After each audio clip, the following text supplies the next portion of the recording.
New rules for baseball, Steve. If you're playing a series, it's the cumulative score at the end of 3 games. And therefore, the Rays won the series against the Red Sox 20-9. Or I like it. Let's do that. Or you could just say they got beat 1-0. I thought it was a home run hitter's park. Right? Those balls were hit. You're like, gone.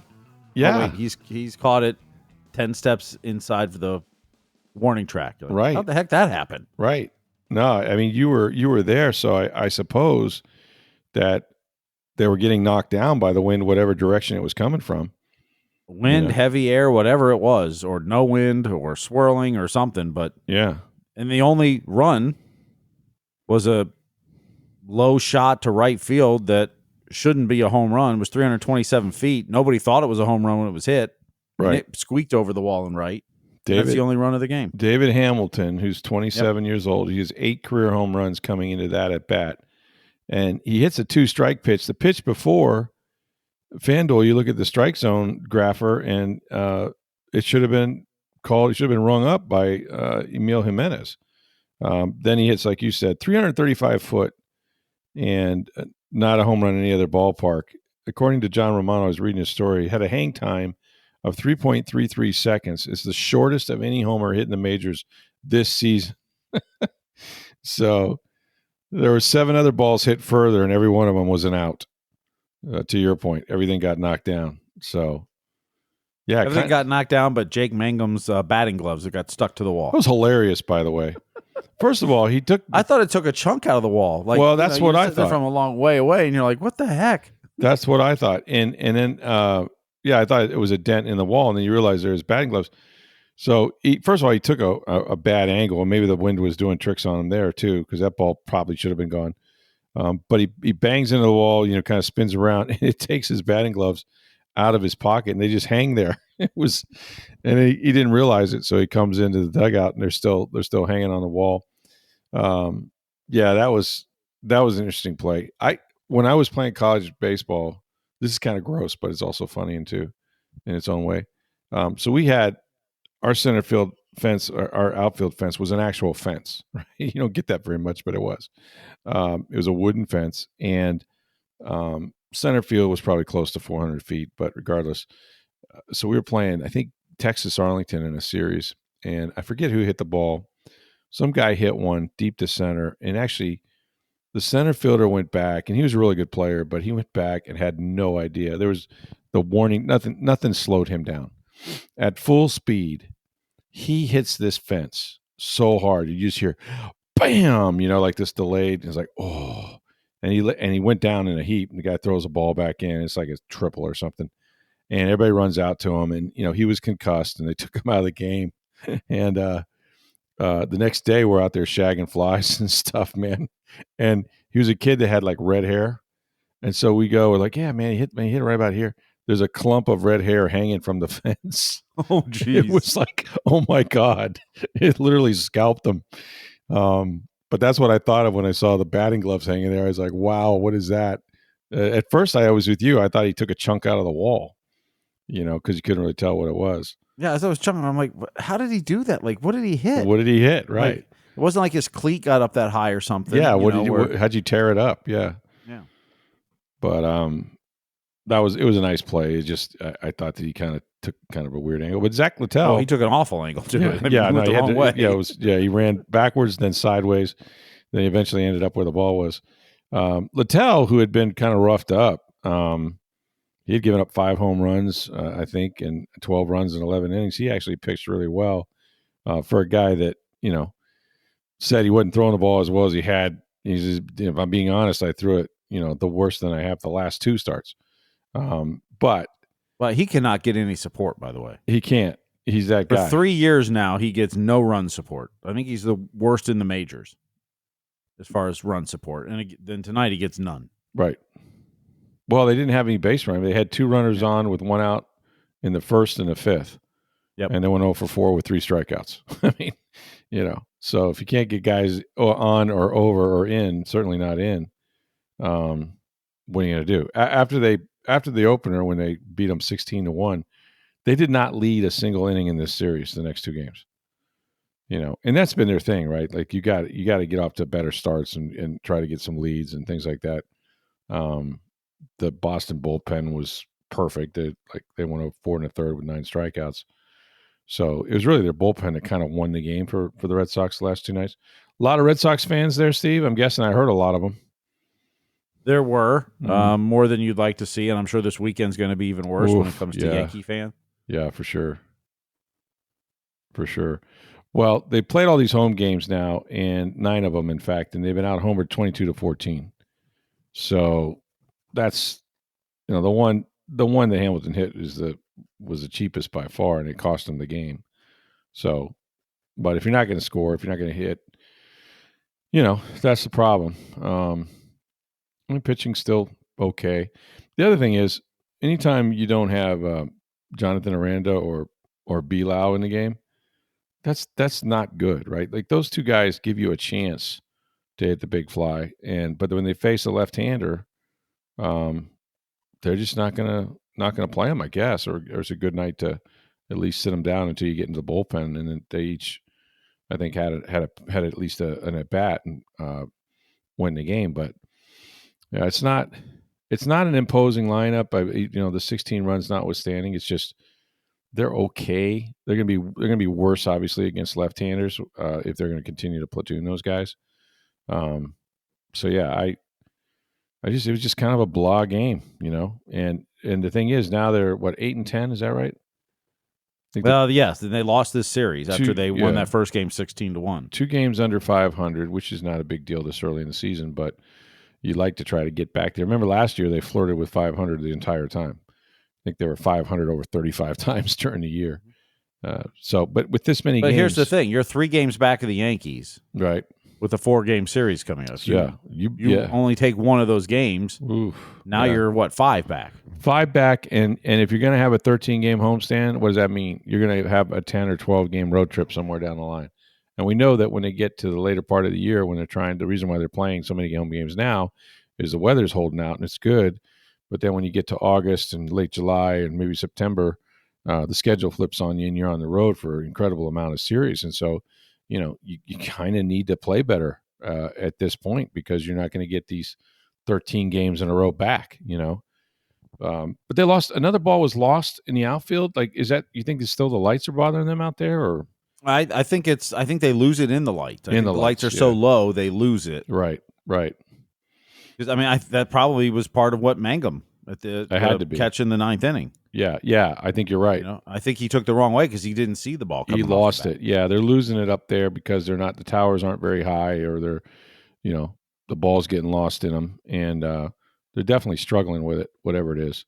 Who'd have thought that, you leave the Trop with its 3 rings, right? And now it becomes harder to catch the a fly roof ball. that you lose the ball in. Yeah, the white roof and all that. And now it's harder to catch the ball. Are you kidding me? It's been weird, man. Like there's still, and aesthetically, like I love the ballpark. I like watching games, even on TV, like it looks good. The fans are right on top of everything and you can hear everybody. And like that part's cool. I still like the vibe. But it doesn't feel like they have, they don't have the club necessarily that matches its ballpark. Their club is great for the Trop, and it's wide spaces, and you can use your speed and base running and all that, and pitch, keep the ball in the yard. But man, this one, you're right. It's supposed to be a launching pad, and only one ball barely got out. So credit the Red Sox. I mean, they're, they didn't get a lot of hits, but when they did, they got some key ones, and they managed to win 2 out of 3. So. We'll see what give it to the Red Sox too, because the Rays. If you're going to lose, at least lose quick. 2-17. Is that what it was? Wow. Yeah. Yeah. Good for you. I would like to have that on Friday night, please. Yeah, that was a quick game. Yeah. And 1-0 in 5 or 6 hits aside. I mean, that's what you kind of expect. Too, yeah. But it was crisply played. It wasn't like a lot of bases on balls and things like that. Baseball, for the most part, it's going about 2:30. With the pitch clock and stuff like that. I mean, we had, what was it last Friday? First inning probably lasted, 15, 20 minutes because it was a 34 pitch inning, by Taj Bradley. So, that didn't seem like it was going to bode well. But then it picked up after that, and we managed to get out of there in about less than 2:30, which is good. That's the one thing about baseball now. I think the greatest thing they've done is that pitch clock. Speeding that game up. I think it's good for the fans. Certainly good for players. Um, Maybe not so much for pitchers who like to walk around the mound and think about freeze the batter up there with the bat in his hands. And hitters would do that too. They would take forever to get in the box. So, but I think that's the biggest change that they've made that I think has helped the game. Just because it creates action a little quicker. But yeah, so the Rays got to continue on now and play the Yankees. That'll be interesting because the Yankees have to go to the visiting clubhouse. It's gonna be weird for them. That's their spring home. That's their ballpark. And yes, they'll bring up a ton of fans with them too. There's a ton of people in Tampa that root for the Yankees, and it's been their home for a while now, the Tampa Bay area in particular, and going back to the 50s when they were in St. Petersburg and all that. But they'll be the visitors, which is going to be odd for them. Maybe not so much for their fans. So I'm looking forward to that series though, because it is the Evil Empire, and you'd love to see how they match up against them. All right, we've got more to talk about. The NFL draft is just a week away, and the Buccaneers have been mentioned as a team that could possibly trade down. So we'll get into some of that here in just a second. But first, have you been to International Plaza Mall? And if you have, please go see our friends at Breitling Boutique. Now, if you go into the mall, there's that center area. Go upstairs. You're going to find a terrific store. The customer service is second to none. They're used to dealing with a lot of pro athletes and celebrities. You'll probably see a Buccaneer or two in there, maybe a Rays player. Who knows? But they're going to treat you like the celebrity that you are. And they've got one of the best collections of Swiss watches you'll find anywhere. The Breitling Company has been in business now for over 140-something years. They've been at International Plaza for more than 5 years. And, they're known for their beautiful chronomat watches, the Navatimers. They also have women's watches, right? Sports watches in particular. If your wife or girlfriend is on the go, all kinds of different colored wristbands. She's going to love it. They're durable. You can knock these things around. They look great. So check out Breitling Boutique. They've been doing this thing really since the holidays, which seems like a million years ago. But they have the celebration of the NFL's 104th year anniversary. 32 different team watches in store while supplies last. They got the color on the face of these chronomats with the team colors, the logo. I think you can check out one on TampaBay.com to see the Buccaneers watch. It's absolutely stunning. Go see them. Breitling Boutique, International Plaza Mall. They're going to take care of you, for yourself, for your wife, for your girlfriend, and get a Swiss timepiece that you will love forever. Breitling Boutique. Make sure you let them know that you heard about it on Sports Day Tampa Bay. So I was writing about the NFL draft, which is just a week away, and the Bucks picked 19th, which says to me that I'm going to get over to One Buck Place probably around 7:30, a little bit before. I think the draft starts around 8 o'clock, if I'm not mistaken. And they may make a pick around 11 or something like that, if they make one at all in the first round, which is always, always a possibility that they don't. But yeah, it's a spectacle. It's become, everything's a kind of a TV thing when it comes to the NFL right now. There'll be some intrigue with the quarterbacks and all of that, where Shedeur Sanders is going to go and what the Giants are going to do and that sort of thing. So we'll get more into the draft itself as we get closer to it. The thing I know about the Bucks is that I'm almost certain that their goal is to come out of there with some playmakers, some ball hawks, some guys that can make a difference, create turnovers on defense. Right? That's what they lacked last year. When you have only 7 interceptions in a Todd Bowles defense, then you're not getting any pressure on the quarterback because the ball's not coming out quick. The coverage isn't tight enough. They don't have enough time to really, kind of plaster those guys. The best game I saw them do that was Detroit, and they got some guys hurt in that game. But they were able to get on top of the receivers because Jared Goff, they knew was going to throw it fast, and they got good pressure on him. And so the ball was coming out, and they had a lot of plays on the football, and I think at least 1 or 2 interceptions in that game. But that just hasn't happened because they can't just rush forward and get home. It's been a problem for a while. And the sad thing is when you have Vita Vea and Kalijah Kancey inside, that should make life easy for those outside linebackers. I mean, it really should, because Vita's going to push the pocket. That quarterback can't step up. Kalijah's fast, and you should be running, the quarterback into about 10 sacks each for your outside linebackers. And of course, it just didn't happen with Joe Tryon. Shawinka, who's now in Cleveland, he had no more than 5 sacks in any single year that he played here, and the Bucs decided not to pick up his option. Yaya Diaby looked like he was going to be a hell of a rookie player when he led the team with 7.5 sacks, and then last year took a step back because, frankly, they were to pay a lot of attention to him, and the Bucs dropped them in coverage. Like, they had to disguise things. Todd Bowles had to dial up all these blitz packages, and so he had a lot of times those guys were disguising and dropping into coverage instead of coming after the quarterback. So they're going to try to turn that around, and I think getting Hassan Reddick is a big step that way. We've talked about Reddick and what he can bring to this team. If you kind of look at the Jets trade where he sat out for the first 7 weeks or so, never had a training camp. When he played, he wasn't very engaged. Todd Bowles likes to call that a wash. Like, last year didn't happen, right? Well, it did happen, and he's a year older. He'll be 31 in September, which is not a young player by any means, and he's on a 1-year deal. So even if Hassan Reddick knocks it out of the park and gets you double-digit sacks, he just has a 1-year, $14 million deal. He's going to get paid. He's going to want his bag. These guys are getting $30 million that are elite pass rushers, and that's what he was the previous 4 years when he had, like 50.5 sacks. So, presumably if he does well in this system, he would want to come back here, and that's a discussion for another time, but he's still an older player. You've got to develop some young players at that outside linebacker position. And, the best thing that Jason Light has done is not been draft outside linebackers. Yaya Diaby, notwithstanding, I think he's going to be a good player, Steve. But at the end of the day, I think they've, spent a good bit of draft capital, but not high draft capital on outside pass rushers.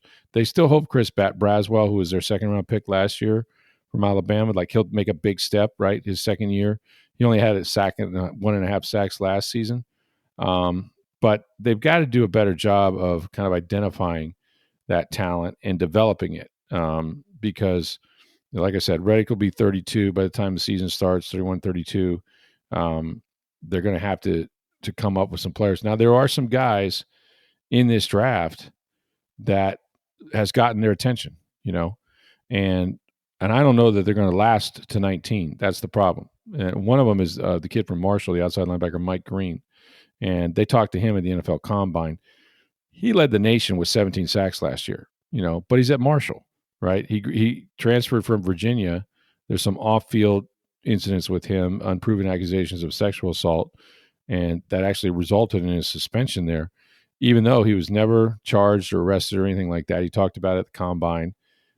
He said that all that happened kind of caused him to go into the transfer portal to Marshall, but that, there was never. It seems and sounds kind of similar to what the Jameis Winston situation was in a sense, but that, so will character be something that knocks him out of the mix? There's also, if you look at the bottom of the first round, maybe James Pierce from Tennessee. He's had 17 sacks in the past 2 seasons. The Vols were a very good team. A chance that guy from UCLA. And I'm going to butcher his name, but his Oluwafemi Aladejo, I believe. That sounds right. Yeah. He's more the size. He's 6'3", 261, more of a prototype guy, but he only had 4.5 sacks last year. And to me, that sounds a lot like Joe Tryon Shawinka. If it were me, Steve, I'd rather take the guy that had production in college, that dominated. Like, you go to Marshall, you're in the MAC attack, right? And that's fine. But if you're going to play at that level, and it's still D1, but you're not playing at Ohio State, or you're not playing against Ohio State necessarily. But if you're going to play at that level, I want you to dominate. And he did, right? So that's kind of what I'm looking for. But I don't know how it will fall. They may have other players rated higher at other positions. I just know this, that if you're just looking at the value of the position, right? Quarterback always being number one. Regardless, it's, the quarterback position has the highest grade because it affects the game so much. Then after that, it's players that affect the quarterback, whether you're talking about left tackle, an edge rusher in particular. Sometimes it's defensive tackles, but guys, corners that can affect the quarterback, create turnovers, create sacks. Those are the other guys that have the most value. And the thing is, the Bucs need everything. They need everything on defense. They need an inside linebacker. I love Levante David. He's not going to play forever. We say that, and he keeps coming back, but he's just not. And players don't get healthier and they don't get better as their years go on. So you have to address that. You may have to address the safety position. I know they've been talking about Antoine Winfield Jr. coming back and being healthy. Last year he played in only 9 games. He was never himself. Tyke Smith is probably going to move to safety if they don't draft one, but he could still be a hell of a nickel corner if you do, or they could draft a guy to play nickel. And there's a lot of players out there that fit that kind of scheme for them. But I think if they don't find a pass rusher, somebody that can add to that young mix, and it's just one of those things that, if I were saying, what does Jason Light do well? He drafts offensive linemen very well. That's what he does. Offensive linemen, obviously you got to give him credit and his staff for Bucky last year. Wide receivers, he's drafted the 2 best wide receivers that the Bucs have ever had, right? And for that matter, it might be number 3 if Jalen McMillan does what he did the last 5 games, with 7 touchdowns and over 50 yards a game. Only Randy Moss accomplished that in his first year. So there's just certain things that they've done well, and one of them has not been finding an edge rusher. And they're hard to find. They don't grow on trees, but you got to keep looking, because if you put all your eggs in Reddick's basket, after this year, even if he has a good year, what do you got? You got to find some players. All right, we can wrap it up with, I think we have a mailbag or 2 that we haven't gotten to in a while, so let's do that. Well, since you're talking about the draft, Tommy had asked, with the 19th pick in the upcoming draft, do you see the Bucs trading up, trading down, or standing pat at 19? And if they stand pat at 19, what players should they target? Of course, we just discussed that part. But. Yeah, we'll get into more of specific players, but I mentioned Mike Green and some of those defensive outside linebackers. So that to me, that's going to be their first target. As far as trading up, we always have these meetings with Jason Light and every GM, and they don't want to give up, their positions, obviously. But it's like, well, we could trade up, we could trade down, we could stay where we're at. Those are the only 3 possibilities, unless you just don't turn the card in because, you weren't ready and they went past you. But just looking at Light since he started the drafting players in 2014, he rarely trades down. It's happened before. It happened when they got Vita Vea. They moved from 7 to 12 and took Vita Vea. They passed on Derwin James, though, and they got a lot of heat for that, and deservedly so, because Derwin James turned out to be an all-pro, and he got to the Pro Bowl right away with the Chargers, and Vita was not, in the beginning. Now, Vita Vea, there's no way they win a Super Bowl without that guy, and he was injured that year. That's another thing a guy reminded me. We were talking about the 2 years the Bucs won the Super Bowl and how fortunate they were with injuries. And I got a email from a guy who said, I think you're forgetting about Vita Vea, missed significant time. And he did. He got hurt with friendly fire. He broke his leg. Levante David hit him up in Chicago, which was just a miserable game. That's the game that Brady forgot how many downs there were. And he's holding up the 4 fingers. You know, remember that meme? But they weren't very good in that game, and they lost Vita for a good while. In fact, it was iffy. They had to go deep in the playoffs for him to come back at all. And they did make it to the championship game, and that's when Vita came back. He had no stats. He played 33 snaps against Green Bay, but he absolutely won the game. Like, he won the game because he pushed the pocket in Rodgers' lap. Rodgers had to flee the pocket, right or left.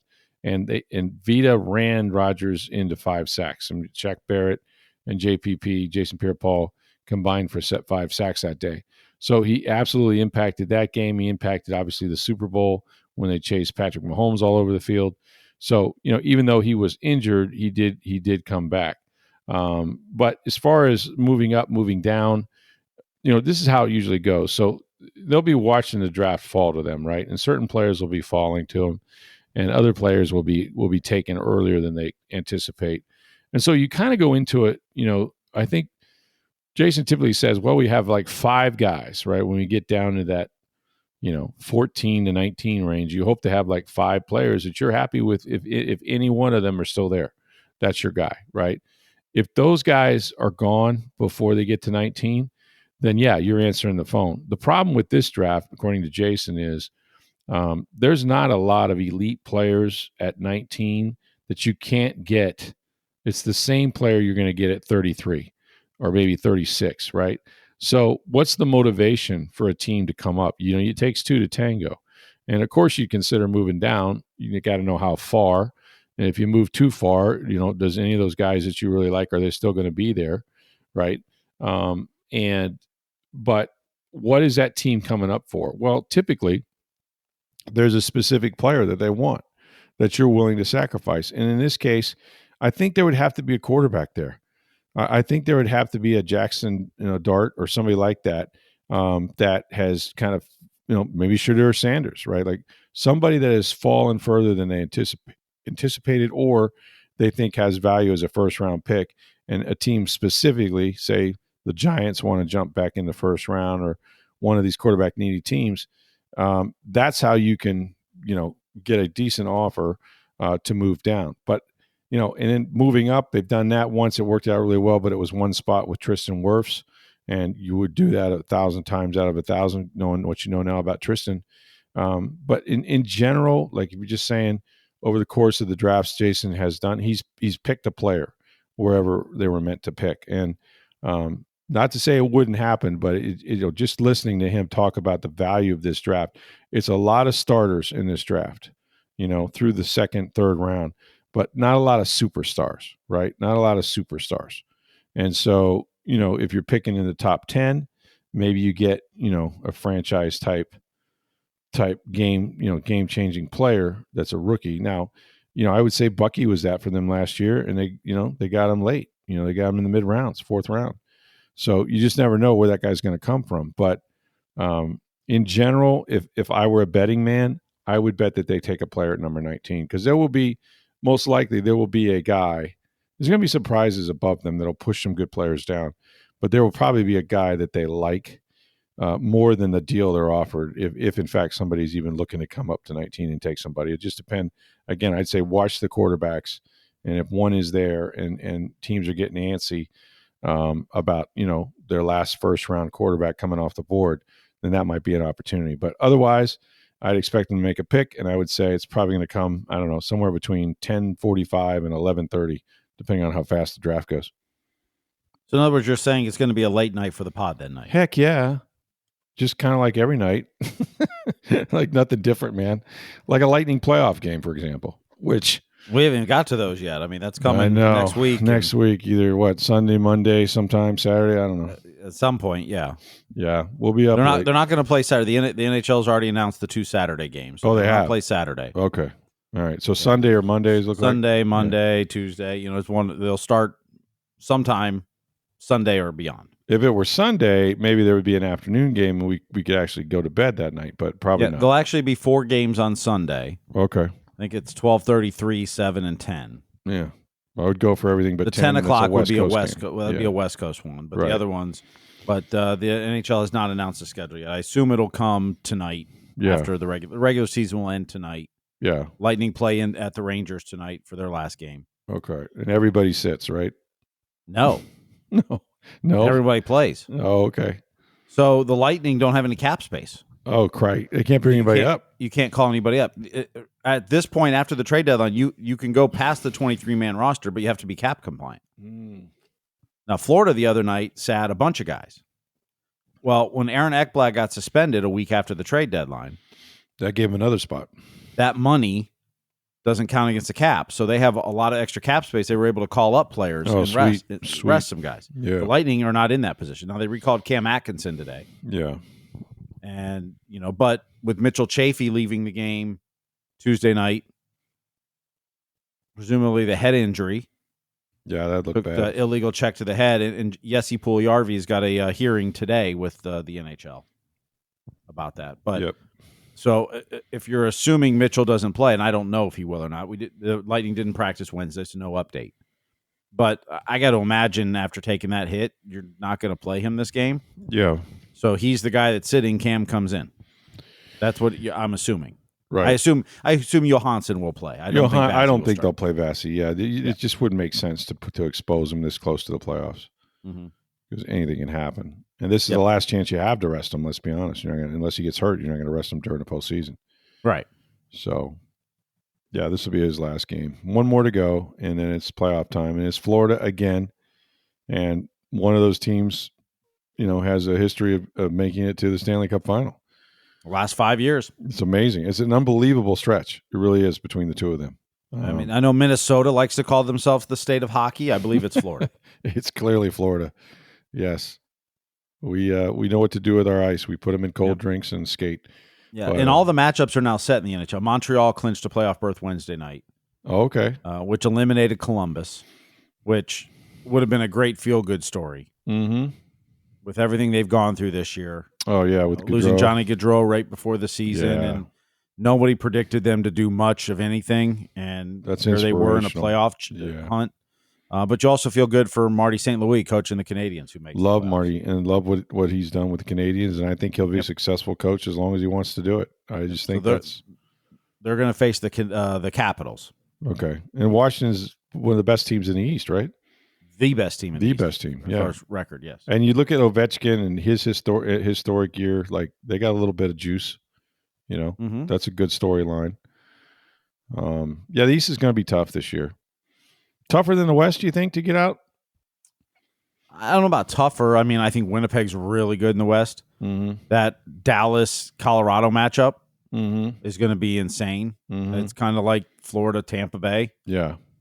You're kind of going, why is this a first-round matchup? Yeah. When you look at the teams. So, I mean, but the West has, Vegas is a good team. Yeah, Vegas has been strong for years. You have the Oilers and Kings in the first round for the fourth straight year, which is more than the Lightning and Panthers. Wow. And this is the fourth time in 5 years they'll meet, but one of those was in the second round. So this is the third time in the first round. Yeah. So, but this is what Gary Bettman and the commissioner wanted. They want divisional matchups in the playoffs so that it creates rivalries. Regional rivalries, yeah. And that's why there's a team in Florida and in Miami and then one in Tampa, and they've gone at it and they've created this rivalry because they're really created in the postseason. That when everything's on the line like that. So I'm geeked about it, man. There's no better tournament, no better postseason in all of sport, I don't think, than hockey. It is such a grind. It is such a battle of attrition, and you got to have some luck with injuries and things like that. But man, these guys, they don't hold anything back. You don't hold anything back. They're going to be playing 100 miles an hour, and it's just really damn entertaining. So, well, the playoffs start Saturday, which is April 19th. Mm-hmm. You know when Game 7 of the Stanley Cup Final is scheduled for? I'm going to say that there might be a J in front of the month. Am I right? June 23rd. That's crazy how long that is. That's crazy. So over 2 months. Oh, my God. You're playing a third of a season. Mm-hmm. That's insane. And that's why when the guys, take that photo, they look like they've come back from war or something. But you got to win 16. You could play as many as 28. Yeah. Yeah, that's right. Got to win 16, but you may play as many as 28. That's crazy. Now, the Lightning, the year that they went to the final against Chicago and lost. Right. They played 25 games. Ooh, almost the maximum. They were 3 short. They lost in 6th in Chicago, didn't they? Or no, I'm sorry. They played 26. They played 26. They beat Detroit in 7. Yep. Was that the one that beat the Rangers second round? The Rangers was the third round. That was 7. Yeah. I can't remember who they played in the second round. That was 6. Right. And in Chicago they lost in 6. Yeah. So they played 26 out of a possible 28 games that year. Wow. That's crazy. Yeah, it's such a battle of attrition, and then for the goaltender, never forget the 5 overtime game, and stuff like that. Well, yeah. Then you play that. I mean, that's 2.5 games there. Right. There's no shootouts, man. No, no shootouts, and so these games can go forever. It's fun. It's a lot of fun. Looking forward to it. Not looking forward to the late nights necessarily, but the hockey will be good. All right, so get your mailbag questions in. We don't have time for that. You can send those to us anytime at SportsDayTB on Twitter or X at NFL Stroud, or my email address is rstroud@tampabay.com. Go see our friends at Breitling Boutique. Check out the Navitimer's Chronomats. Watches for men and women. You're going to love it. The customer service is second to none. When you go, please let them know that you heard about it on Sports Day Tampa Bay. For Steve Versnick, I'm Rick Stroud of the Tampa Bay Times. Have a great day, everybody.